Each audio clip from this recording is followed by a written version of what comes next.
Anong tawag sa shampoo pag nabawasan ng isa? Ano? Siyam na lang.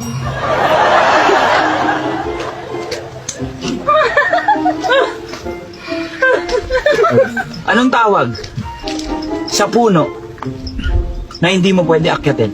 Ako may Ano? Nakatumba.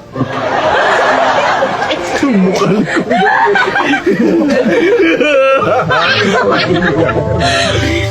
Ano pa yung punong hindi mo maakyat bukod sa nakatumba?